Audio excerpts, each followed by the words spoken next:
Ini kan terkait dengan soal baliho besar yang dipasang itu ada Ketua Umum Golkar, lalu ada Pak Jeffrey Rawarin, kemudian ada Pak Ramli Masuki. Itu kan yang dimaksudkan toh? Nah, itu yang saya bilang begini. Selaku seorang kader Golkar, menurut hemat saya memang ini tidak taktis. Ya, tidak taktis, ya.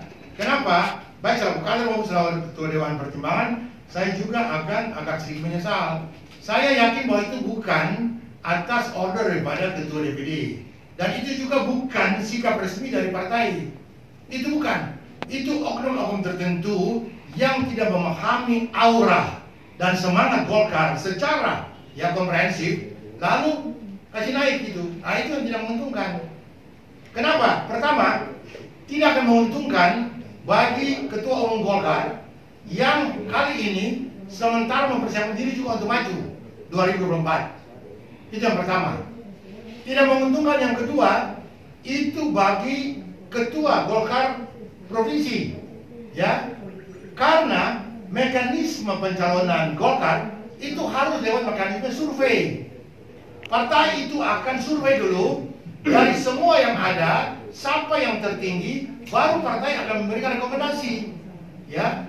Jadi dari mana tiba-tiba dia naik seperti itu? Walaupun ada yang mengatakan bahwa itu tidak ada kaitan dengan soal pencalonan, itu enggak. Politik ini bukan soal bahasa kata, ini bahasa raba, ya, bahasa tubuh. Saudara mengerti enggak? Jadi saudara enggak ngomong pun juga dari pergerakan tubuh saudara itu saudara menyimpulkan bahwa ini maksudnya apa? Menuju 2024, 2024 apa? Kiamat? Enggak. 2024 kan pilkada.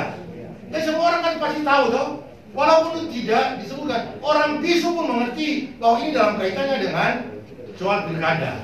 Terima kasih sudah nonton. Jangan lupa like, subscribe, dan share ya.